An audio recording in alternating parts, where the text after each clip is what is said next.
Vous écoutez 10 minutes d'enquête à suspense avec Inspecteur Émile.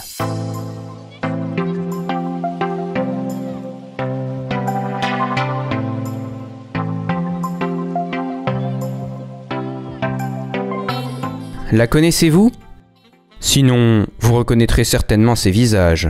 C'est la romancière la plus brillante dans l'écriture de mystères policiers de la littérature anglaise. Après Sir Arthur Conan Doyle, Agatha Mary Clarissa Christie, née le 15 septembre 1890 à Torquay, est une femme de lettres britannique qui a transcendé le genre policier. Agatha Miller vécut ses premières années au sud-ouest de l'Angleterre, à Torquay dans le Devon, avec son frère et sa sœur. Agatha, la benjamine de la famille, reçut une éducation très inhabituelle pour l'époque. Elle était scolarisée à domicile. À 16 ans, sa mère l'envoya dans des maisons d'éducation françaises à Paris. La brillante Agatha maîtrisait donc aussi bien sa langue maternelle que le français. Lors de ses dernières années d'études, elle étudiait chant et piano avec l'idée de devenir par la suite artiste lyrique. Bien qu'elle fût talentueuse dans ce domaine, elle était très timide, ce qui eut pour effet de lui faire abandonner cette voie. En 1910, elle passa des vacances au Caire, en Égypte, où elle espérait trouver un époux. La même année, elle écrivit beaucoup. Et, encouragée par sa mère, rédigea ses toutes premières nouvelles et son premier roman, The Lonely Petite, sa première histoire policière dont l'intrigue se déroule au Caire. Ce fut sa sœur qui lui inspira les histoires policières en lui faisant connaître les énigmatiques Sherlock Holmes et Arsène Lupin, bien connus en Grande-Bretagne et en France. Cependant, la majorité de ses œuvres fut refusée par des éditeurs ou des revues. La belle année de 1912 fut celle de sa rencontre lors d'un bal avec un aviateur, le lieutenant Archibald Christie. L'un et l'autre éprouvant les mêmes sentiments, Agatha et Archibald se marièrent le jour de Noël 1914, avant que le lieutenant fût envoyé au front en raison de la Première Guerre mondiale. Durant la Grande Guerre, la nouvelle mariée s'engagea en tant qu'infirmière bénévole et devint assistante chimiste en 1916. Elle reçut un diplôme de pharmacienne l'année qui suit. Les professions qu'elle exerçait alors et les quelques réfugiés belges fuyant la guerre qu'elle croisa à Torquay lui inspirèrent plus tard les histoires du personnage d'Hercule Poirot. Le métier stable qu'elle entreprenait lui laissèrent beaucoup de temps libre, ce qui lui permit de rédiger, encouragée par un pari qu'elle avait pris avec sa sœur, La mystérieuse affaire de Styles, le roman policier dans lequel apparaît pour la première fois le petit détective belge bien connu. Mais ce livre mit beaucoup de temps à être fini, et encore plus pour être lu. En effet, ce n'est qu'en 1920 que son livre est publié chez l'éditeur Bodley Head. Néanmoins, Agatha avait signé son contrat avec l'éditeur un peu vite, et, malgré les 6 livres qu'elle avait publiés chez lui, qui rencontrèrent un succès correct, elle ne fut que maigrement rétribuée. Parallèlement, le couple s'installa à Londres après le retour de guerre d'Archibald, et la nouvelle écrivaine décida de vivre de sa plume.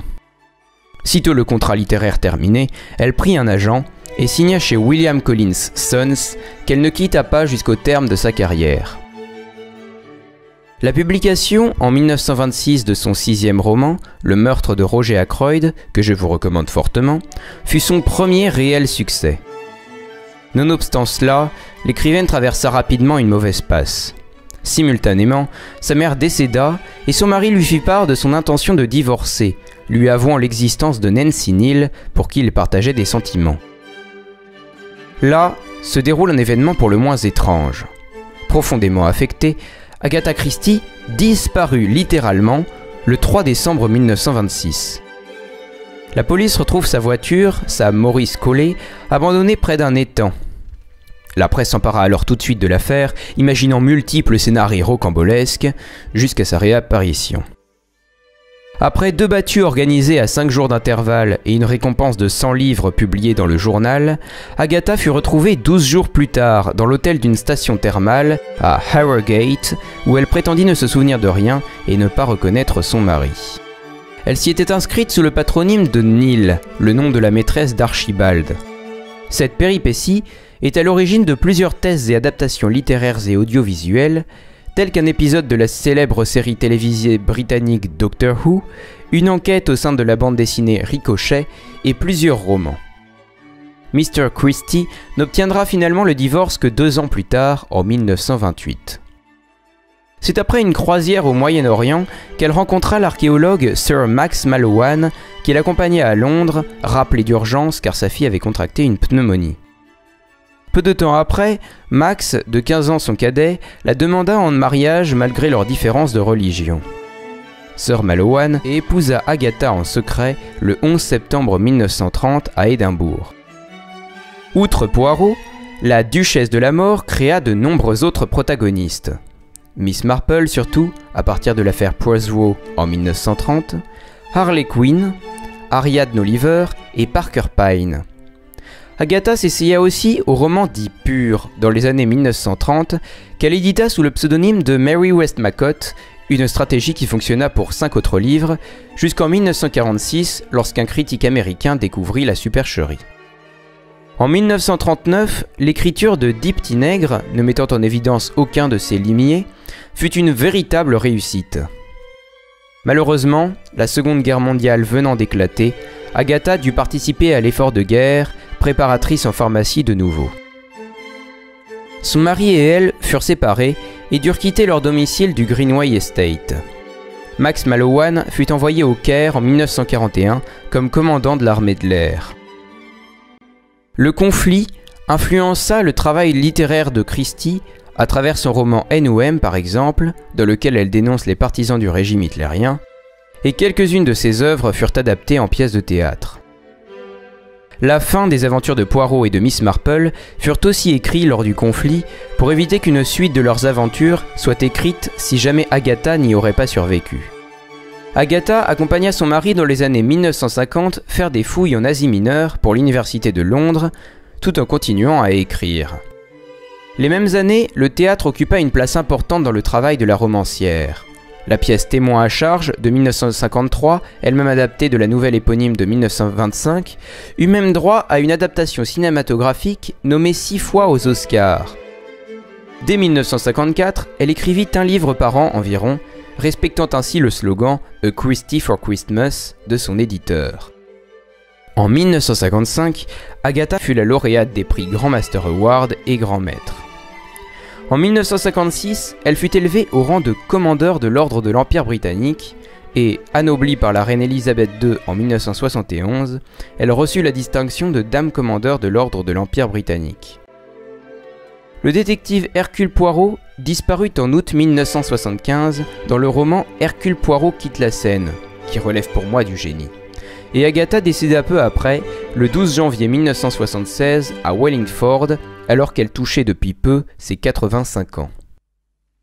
Miss Marple clôt également ses aventures, sans toutefois quitter la scène comme le fait Poirot, dans La dernière énigme de 1976, un roman publié à titre posthume.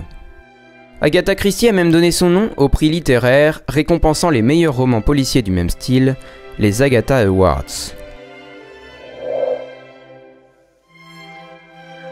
Parmi ses œuvres remarquables, on peut compter son chef-d'œuvre Dix Petits Nègres, aujourd'hui renommé Ils étaient 10, l'intégralité des histoires avec Hercule Poirot, qui apparaît dans 33 romans et 52 nouvelles, secondées souvent par le capitaine Arthur Hastings.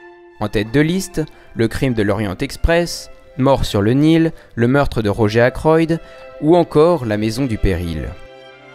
Miss Marple, elle, a marqué les esprits dans 12 romans et 20 nouvelles. Un cadavre dans la bibliothèque et Le meurtre sera commis le, parmi les plus connus.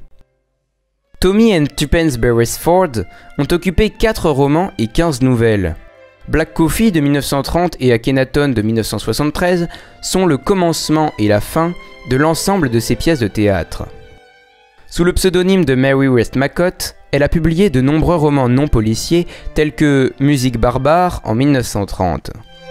L'ensemble de son œuvre a connu multiples adaptations. Sont à connaître les séries télévisées britanniques Poirot et Miss Marple de la BBC, la série française Les Petits Meurtres d'Agatha Christie, diffusée sur France 2, les adaptations françaises des aventures du couple Beresford par Pascal Thomas, et le film de Kenneth Branagh, Le crime de l'Orient Express de 2017, ainsi que la suite à venir, Mort sur le Nil.